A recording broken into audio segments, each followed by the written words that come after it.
দীর্ঘ গত 3 মাস যাবৎ জল্পনা কল্পনা চলছিল কে পাবে।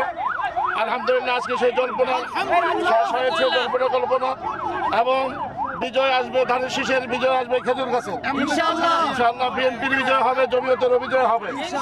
আমরা যারা এখানে আসি প্রত্যেকেই নিজ নিজ জায়গা থেকে এই নিউজটা সব জায়গায় পৌঁছাবো যে এইখানে কোনো বিভক্তির কোনো প্রশ্নই নাই।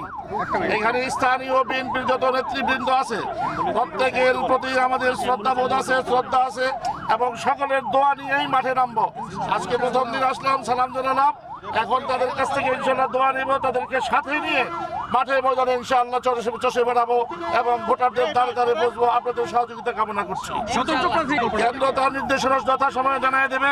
আমাদের কথা হলো, যারা স্বাভাবিকভাবে গণতান্ত্রিক দেশ, এখানে কেউ যদি স্বতন্ত্র থেকে থাকতে চায় তাকে ওয়েলকাম জানিয়ে আমরা আমাদের কাজ চালিয়ে যাবো ইনশাআল্লাহ।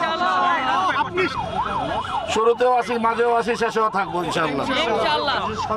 না, কোনো চ্যালেঞ্জ তো প্রশ্নই আসে না এখানে, চ্যালেঞ্জের কোনো প্রশ্নই আসে না। সে হোক যে যত বড় প্রার্থী হোক না কেন, ধানের শীষের সামনে, জমিয়তের সামনে, খেজুর গাছের সামনে আমি কাউকে চ্যালেঞ্জের উপযুক্তই মনে করি না। গণতান্ত্রিক দেশ, যে কোনো নাগরিক সে কি স্বতন্ত্রভাবে নির্বাচন করতে পারে, বিধায় সেই জায়গা থেকে তাকে সেই সম্মানটুকু তিনি প্রাপ্য, এবং তার সাহস যোগানোর জন্য যা লাগে সে তাকে সুবিধা করে দেওয়ার জন্য যা লাগে সবটাই আমরা করবো ইনশাআল্লাহ। ধন্যবাদ। হ্যাঁ, অবশ্যই দল থেকে ব্যবস্থা নেবে, দল তার কাজ করবে, কিন্তু আমরা সাধুবাদ জানাবো তাদেরকে ইনশাআল্লাহ।